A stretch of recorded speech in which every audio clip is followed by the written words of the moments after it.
నమస్కారం. లక్ష్మీ పంచాంగం ఛానల్‌కు స్వాగతం. శ్రీ మాత్రే నమః. అందరికీ శుభోదయం.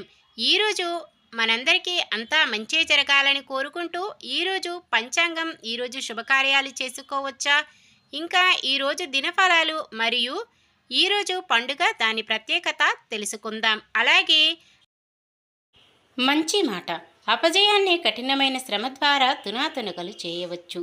సాధించిన దానితో సంతృప్తి పొందడం ప్రారంభిస్తే అక్కడితో అభివృద్ధి ఆగిపోయినట్టే. ఈరోజు పంచాంగం చూద్దాం. శ్రీ క్రోధినామ సంవత్సరం, ఉత్తరాయణం, వసంత ఋతువు, చైత్రమాసం, కృష్ణపక్షం, మే 2, 2024 గురువారం. సూర్యోదయం ఉదయం 5:53 సూర్యాస్తమయం సాయంత్రం 6:33. చంద్రోదయం రాత్రి 1:23, చంద్రాస్తమయం మధ్యాహ్నం 12:58. తిథి నవమి రాత్రి 1:15 వరకు ఉంటుంది. తదుపరి దశమి. నక్షత్రం ధనిష్ట రాత్రి 1:39 వరకు. తదుపరి శతభిషం. కరణము తైతుల మధ్యాహ్నం 2:57 వరకు. తదుపరి గరిజ రాత్రి 1:51 వరకు. తదుపరి వనిజ. యోగము శుక్రము సాయంత్రం 5:08 వరకు. తదుపరి బ్రహ్మము. అశుభ సమయాలు రాహుకాలం మధ్యాహ్నం 1:48 నుండి 3:23 వరకు. యమగండం ఉదయం 5:53 నుండి 7:28 వరకు. గుళిక కాలం ఉదయం 9:03 నుండి 10:38 వరకు. దుర్ముహూర్తం ఉదయం 10:06 నుండి 10:57 వరకు. తిరిగి మధ్యాహ్నం 3:10 నుండి 4 వరకు.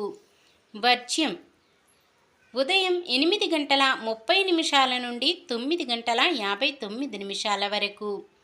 శుభ సమయాలు బ్రహ్మ ముహూర్తం తెల్లవారుజామున 4:17 నుండి 5:05 వరకు. అమృత గడియలు సాయంత్రం 4 నుండి 5:31 వరకు. అభిజిత్ ముహూర్తం ఉదయం 11:47 నుండి 12:38 వరకు. మే 2 గురువారం. ఈరోజు మంచిదేనా? ఈరోజు శుభకార్యాలు చేసుకోవచ్చా తెలుసుకుందాం. ఈరోజు ఉన్న తిథి నవమి రాత్రి 1:15 వరకు ఉంటుంది. తదుపరి దశమి.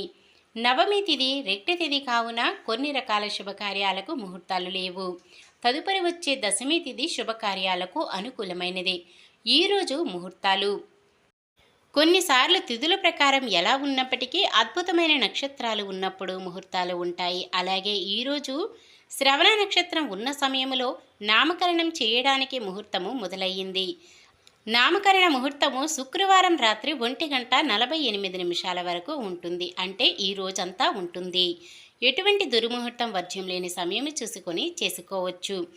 వీలు కుదిరిన వారు సాయంత్రం అమృత గడియల సమయంలో చేసుకోవచ్చు. ఇంకా ఈరోజు ఎటువంటి ముహూర్తాలు లేవు. సాధారణమైన పనులు మనం ప్రతిరోజు చేసుకునే పనులకు ఎటువంటి దోషాలు ఉండవు కాబట్టి యథావిధిగా చేసుకోవచ్చు. ఒకవేళ శుభకార్యం కాని పని ఏదైనా చేయవలసి వస్తే శుభ సమయము చూసుకొని చేసుకోవచ్చు. సూర్యుడు మేషరాశిలో ఉంటారు. చంద్రుడు మధ్యాహ్నం 2:42 వరకు మకర రాశిలోను, తదుపరి కుంభరాశిలోను ఉంటారు. గురువారం దక్షిణ దిక్కున ప్రయాణాలు చేయరాదు. నిన్న మీమడిగిన ప్రశ్నకు సమాధానం. లక్ష్మీదేవి వినాయకుడిని దత్తత తీసుకోవడానికి పార్వతీదేవి అనుమతి కోరింది. ఈరోజు ప్రశ్న.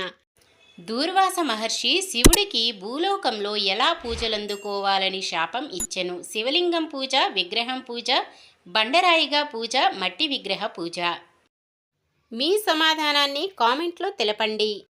ఈరోజు పుట్టినరోజు మరియు పెళ్లి రోజు జరుపుకుంటున్న వారందరికీ ఆ శ్రీ మహావిష్ణువు లక్ష్మీదేవుల ఆశీస్సులు ఎల్లప్పుడూ ఉండి వారంతా సుఖ సంతోషాలతో సకల సంపదలతో జీవించాలని మనస్ఫూర్తిగా కోరుకుంటున్నాను.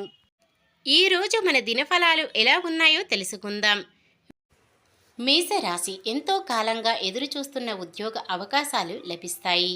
వృషభ రాశి వాహనాల విషయమై కొంత జాగ్రత్తలు పాటించాలి. మిథున రాశి, ఆరోగ్యపరంగా కొన్ని ఇబ్బందులు రావచ్చు. మీ అంచనాలు వృధాగా మారుతాయి. కర్కాటక రాశి, ఎంత కష్టపడినా మీరు ఆశించిన ఫలితం కష్టం కావచ్చు. సింహరాశి, వివాహ ప్రయత్నాలు విజయవంతం అవుతాయి. కన్య రాశి, ఆర్థిక ఇబ్బందులు ఎదురైనా అతి కష్టంపై అవసరాలు తీరుతాయి. తులారాశి, వివాహాది శుభకార్యాల నిర్వహణతో ఉత్సాహంగా గడుపుతారు. వృశ్చిక రాశి, సంఘ సేవలో మీ వంతు పాత్ర సహాయం అందిస్తారు. ధనుస్సు రాశి, కొన్ని వ్యవహారాలలో నిదానంగా ముందుకు సాగడం మంచిది. మకర రాశి, వాహనాలు భూములు కొనుగోలు ప్రయత్నాలు ఎట్టకేలకు ఫలిస్తాయి. కుంభరాశి, ఎక్కువ సమయం ఆధ్యాత్మిక కార్యక్రమాలలో పాల్గొంటారు. మీనరాశి, ఆరోగ్య విషయంలో నిర్లక్ష్యం వద్దు. ఆహార విహారాదులలో జాగ్రత్తలు పాటించడం మంచిది. ఇది ఈ రోజుటి పంచాంగం. మన గ్రహస్థితి ఎలా ఉన్నా ఆ భగవంతుని దీవెనలతో మనమంతా చల్లగా ఉండాలని మనస్ఫూర్తిగా కోరుకుంటున్నాను. మన బలానికి దైవ బలం తోడైతే అద్భుతాలు జరుగుతాయి. ప్రతిరోజు మర్చిపోకుండా దైవనామ స్మరణం చేయడం మంచిది. ఈ వీడియో నచ్చితే లైక్ చేయండి. మన వాళ్ళందరికీ ఉపయోగపడవచ్చు, షేర్ చేయండి. మన ఛానల్ని ఎవరైనా కొత్తగా చూస్తున్నట్లయితే సబ్స్క్రైబ్ చేసుకోండి. పక్కనే ఉన్న బెల్ ఐకాన్ని క్లిక్ చేసి ఆల్ అనే ఆప్షన్ని సెలెక్ట్ చేయండి. నమస్కారం. లోకా సమస్త సుఖినో భవంతు.